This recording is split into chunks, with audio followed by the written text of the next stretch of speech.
La leyenda de la casa de la tía Toña. La historia es de una casa situada en la tercera sección del bosque de Chapultepec, en la Ciudad de México. Para quienes no conocen México, Chapultepec es un bosque en medio del Distrito Federal, dividido en varias secciones. La tercera sección es solo vegetación y barrancas.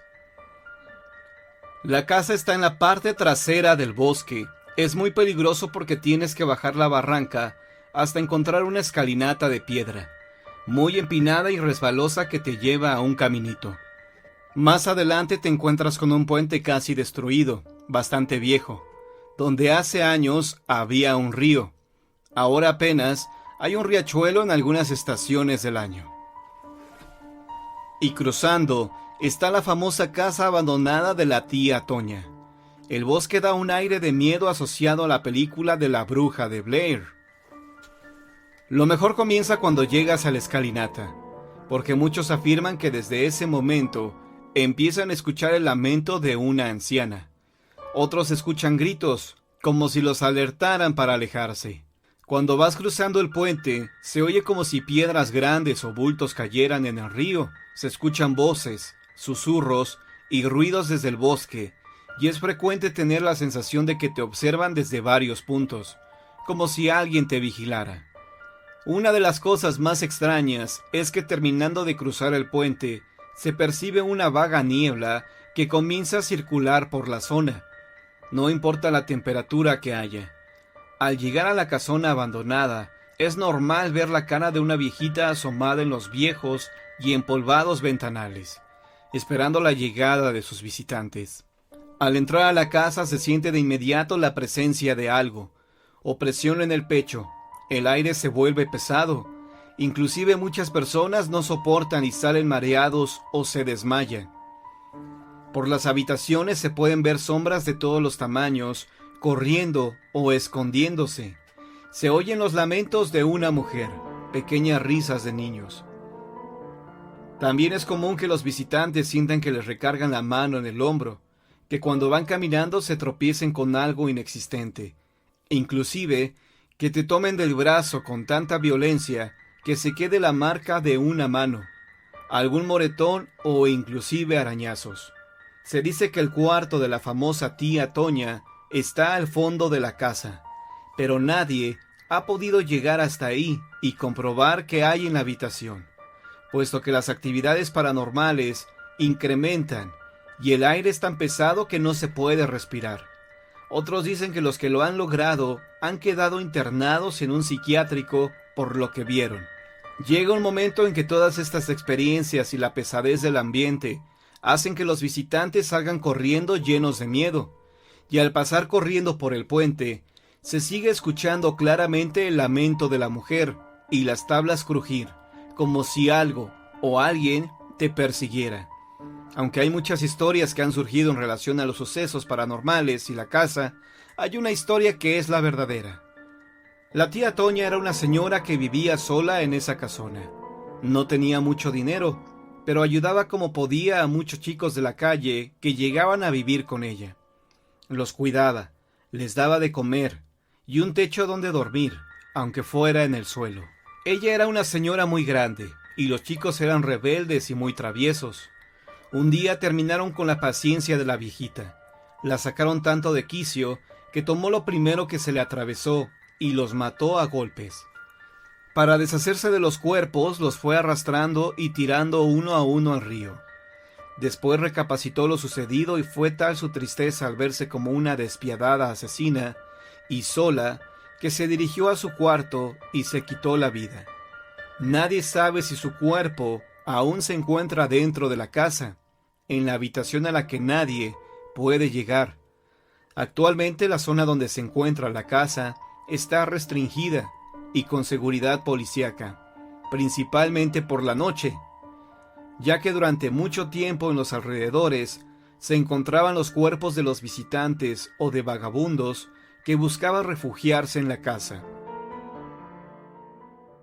La casa de los hermanos malditos sucedió en la calle de Mesones. En la actual calle de Mesones aún existe una vieja casona, cuya sola estructura causa pavor a quienes durante la noche pasan frente a ella. En tiempos de la colonia era conocida como la Casa de los Hermanos Malditos.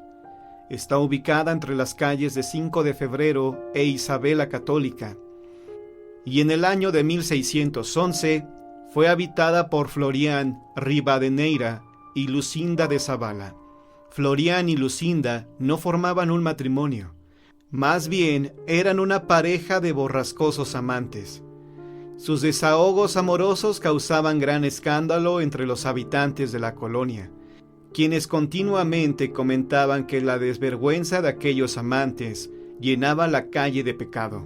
Ofendidos en su moral, deseaban que alguien castigase a aquellos dos seres, para impedir que siguieran con sus descaradas y eufóricas demostraciones de ese mal amor que afrentaban las buenas costumbres de los ciudadanos decentes. Una madrugada, mientras dos caballeros transitaban por aquella calle, se detuvieron frente a la casa al escuchar los gemidos y procaces gritos de Florián y Lucinda que resonaban, como todas las noches, a través de una ventana, y que de cotidiano era la ofensa de todas las personas que se preciaban en tener un alto sentido de la moralidad. Ambos caballeros opinaban que ya era tiempo de que la pareja fuera castigada, cuando de pronto, a lo lejos miraron que Fray Dorantes, un fraile castísimo y entregado a su devoción, se estaba acercando a ellos para saludarlos, al tiempo que se escuchó una nueva oleada de eufóricas risas. Los caballeros preguntaron al fraile que si él no podría hacer algo para que aquellos amantes que vivían amancebados fueran amedrentados por las leyes cristianas. El fraile contestó que nada podía hacerse, pero que existía una justicia divina que tarde o temprano alcanzaría a esos dos perversos pecadores. Dentro de aquella casa los días y las noches eran de continuo amor y francachelas, de risas y cantos. Se bebía vino y se hacía el amor en exceso. Era tanta la pasión, tan desbocado ese cariño, que hasta los sirvientes que llegaron a sorprender a Florián y Lucinda de Zavala retrocedían espantados y se escondían tras las grandes cortinas de terciopelo rojo que cubrían las altas ventanas y puertas. Y lo que fuera un escándalo y asombro para los moradores de la colonia, un día se convirtió en gran incertidumbre, ya que de pronto, noche a noche, la casa permaneció en silencio, como si nadie la habitara. Hasta que semanas después se escucharon unos espantosos gritos que hicieron salir a los vecinos. Vieron a un hombre en el balcón de la casa gritando: ¡No! ¡No! ¡Por favor, amada mía! ¡No! ¡Voy hacia ti! ¡Voy hacia ti! Aquellas personas fueron las últimas en ver a Florián Rivadeneira. Cuéntase que después de este acontecimiento, la casona permaneció en silencio rodeada de sombras. El único vestigio de vida lo daba un criado que durante algún tiempo salió por las noches a encender la luz de un farol, pero un día, al igual que la demás servidumbre, también la abandonó. El criado se perdió entre las calles de la capital de la Nueva España, sin que nadie lo hubiera podido interrogar. Pero cuenta la leyenda que aquel criado fue a la casa del licenciado don Miguel Osornio y Huicochea, apoderado, al parecer, de Florián Rivadeneira. Le entregó las llaves de la vieja casona y un sobre cerrado. La extraña desaparición de los dos fogosos amantes llegó a oídos de las autoridades virreinales, que comenzaron a investigar para aclarar el misterioso acontecimiento. Hicieron llamar al licenciado don Miguel Osornio y Huicochea, quien en su declaración expuso: Solo puedo decirles que supongo que los dueños de la casa están en el Perú, ya que de acuerdo a las instrucciones escritas que me entregó el criado del caballero Rivadeneira, envía ya el dinero fruto de la venta de sus bienes, y en cuanto la casa sea vendida, de igual forma enviaré el dinero hasta allá. La autoridad principal del juzgado virreinal le preguntó si acaso estaba enterado de los rumores que giraban alrededor de la casa, ya que la gente decía que estaba maldita y que en su interior espantaban. El licenciado Osornio contestó que solo eran rumores. El señor oidor repuso que desde hacía tiempo la justicia debió haberse encargado de castigar a esos perversos amantes. Sus amores pecadores insultaban a Dios y a la gente decente. Agregó que posiblemente habían sido asesinados, ya que por las noches se escuchaban gritos y ruidos extraños. Así pues, la autoridad le pidió al licenciado Osornio que entregara las llaves de la casa para llevar a cabo una investigación del caso. Cuando los alguaciles fueron a la casona de los amantes, no encontraron ninguna huella de violencia. Así transcurrió el tiempo, y la casona tampoco pudo ser vendida. Pero los rumores acerca de los fantasmas que la habitaban siguieron en aumento. Posteriormente, en el mes de abril de 1614, a la Nueva España llegaron el viejo hidalgo don Cosme Jiménez Catalán y sus dos hijos Cosme y Cecilia. Se hospedaron en una posada que existió por las calles de Valvanera, donde fueron visitados por su amigo don Pedro de Alcántara. La intención del viejo Cosme era casar a sus hijos con gente importante de la Nueva España. Pedro de Alcántara comentó que no le sería difícil encontrar buenos partidos para sus hijos, ya que ambos provenían de muy buena cuna. Posteriormente, don Pedro preguntó a don Cosme qué le habían informado sobre la casa de Mesones. Don Cosme contestó que ya la había comprado. ¿Pero cómo? ¿No sabe usted que se dice que está habitada por dos espíritus en pena? ¿Acaso no cree en la existencia de seres malignos? Don Cosme contestó que él solo creía en Dios, que era cristiano al igual que sus hijos, y que ninguno de los tres eran supersticiosos. Don Pedro insistió en la existencia de tales seres, pero don Cosme no le creyó. El 19 de septiembre de ese año, don Cosme Catalán y sus dos hijos ocuparon la vieja casona. Cuando Cecilia y Cosme estuvieron instalados en sus respectivas recámaras, cada uno de ellos sintió una extraña sensación. El cuerpo de Cecilia se estremeció con un desagradable escalofrío. «Oh, Dios mío», pensó. «De pronto he sentido un raro presentimiento. No sé. Quizá sí. Eso debe ser. Seguramente esta casa ha estado tanto tiempo deshabitada que... o posiblemente hay corrientes de aire». Por su parte, Cosme también experimentó una sensación a la par de extraña. «¡Qué frío me ha dado de repente! ¿Qué corriente de aire tan helada se me ha pegado al cuerpo? Ha de ser la humedad guardada en esta habitación durante tantos años». Nadie supo lo que sucedió, pero dice la leyenda que en esos momentos, los espíritus errabundos de Florián y Lucinda hicieron contacto con los cuerpos de los dos hermanos. Y en efecto, así sucedió, ya que aquellos espíritus malditos y condenados a vagar por la casona encontraron en Cosme y Cecilia los cuerpos físicos que necesitaban para materializarse. Durante las siguientes 2 semanas no sucedió nada, al contrario. Don Cosme estaba muy entusiasmado con los preparativos de la fiesta, donde presentaría a sus hijos ante personas importantes de la alta sociedad de la Nueva España. Pero esa misma noche, mientras don Cosme bebía su acostumbrada copa de vino, creyó escuchar voces en la planta baja, y alumbrándose con una vela, bajó las escaleras para reprender a sus hijos por el escándalo que estaban provocando. Pero cuando llegó a la estancia, se quedó mudo, estupefacto. Ahí estaban sus dos hijos besándose y riendo como lujuriosos amantes.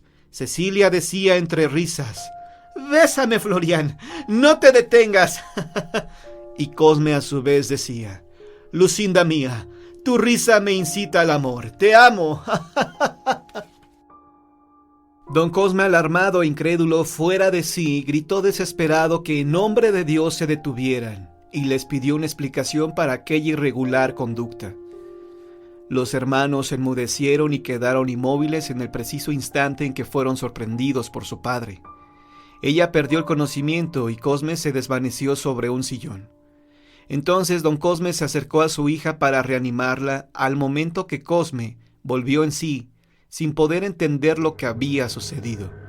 Cuando vio a su hermana desmayada, consternado, preguntó a su padre qué sucedía con Cecilia. El abatido padre respondió que en nombre del cielo le gustaría saberlo. En ese instante Cecilia volvió en sí, sin tampoco entender. Entonces don Cosme les pidió que fueran a sus habitaciones a rezar. A la noche siguiente don Cosme nuevamente comenzó a escuchar risas y frases amorosas, llenas de lujuria, pero esta vez acompañadas de música. La sorpresa del anciano no tuvo límite, ya que de antemano sabía que Cosme, su hijo, nunca aprendió a tocar la guitarra. Entonces se dirigió a la estancia y descubrió que sus hijos estaban abrazados incestuosamente al tiempo que decían: Bésame, Florián. Te amo, Lucinda. Y no cesaban de reír desbordando lujuria. Una vez más, don Cosme exclamó horrorizado: ¡En nombre de Dios! ¡Sepárense! Y cuando se acercó a ellos nuevamente se desmayaron. Al despertar no recordaron nada de lo sucedido. Noche tras noche se repetía la misma escena. Los hermanos aprovechaban el sueño de su padre y se dedicaban a experimentar el placer de su incestuoso amor desenfrenado, que los criados también tuvieron la oportunidad de contemplar. La indiscreción de los sirvientes hizo que aquel pecado trascendiera en la colonia y fuera comentado por sus moradores. Nuevamente, como antaño, las personas que pasaban frente a la casa apresuraban su caminar para evitar permanecer mucho tiempo cerca de la casa maldita. Don Cosme, desesperado, solicitó la ayuda del santo varón Fray Baltasar de Rebollo, para que juntos desentrañaran el motivo del ignominioso pecado que estaban cometiendo sus amados hijos. Fray Baltasar, después de escuchar el relato del preocupado padre, le explicó que todo cuanto estaba ocurriendo en su casa se debía a que sus hijos habían sido poseídos por los espíritus errantes y malditos de dos amantes borrascosos que vivieron en esa casa, y cuyos descarados amores alarmaron a Dios y a los habitantes de la Nueva España. Llamábanse Florián y Lucinda. Don Cosme, exaltado, se dio cuenta que eran los mismos nombres que adoptaban sus hijos por las noches. Fray Baltasar le dijo que solo existía una solución para terminar de una vez con la demoníaca posesión. Uno de sus hijos debía fallecer. Don Cosme estaba convencido de que el único medio para terminar con aquella situación era quitarle la vida a su propia hija. Salió del convento rumbo a su casa pensando en las palabras del fraile. Y esa misma noche, mientras sus hijos una vez más seguían besándose y acariciándose, poseídos por aquellos espíritus perversos, don Cosme se escondió tras una cortina portando en sus manos un arco tensado y listo para disparar una flecha. Con toda la amargura que puede sentir un padre, no tuvo más remedio que disparar aquella flecha que dio directo en el corazón de Cecilia. Se escuchó un gemido interminable y Cecilia cayó al suelo. Cosme, poseído aún por el espíritu maligno de Florián, gritó de dolor: ¡No! ¡No! ¡Lucinda mía! ¡No, tú no! Cuenta la leyenda que Cosme alzó en brazos a la difunta y que con la vista perdida en lo infinito buscó la puerta, bajó a los sótanos de la casona, seguido por don Cosme, Fray Rebollo y dos representantes de la ley que le vieron detenerse en un rincón del sótano con la inerte carga en sus brazos. Dejó a Cecilia sobre las baldosas y exclamó: Amor mío, aquí reposarás hasta que pueda seguirte para amarnos en la eternidad. En ese momento don Cosme se dirigió a su hijo y lo detuvo para que Fray Rebollo hiciera el conjuro que rompiera la maldición. Espíritus del mal, yo los invoco para que se alejen de este lugar.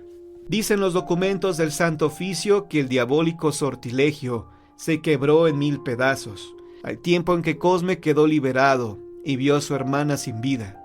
Don Cosme lo abrazó, intentó consolarlo y le suplicó que por el momento no le pidiera explicaciones.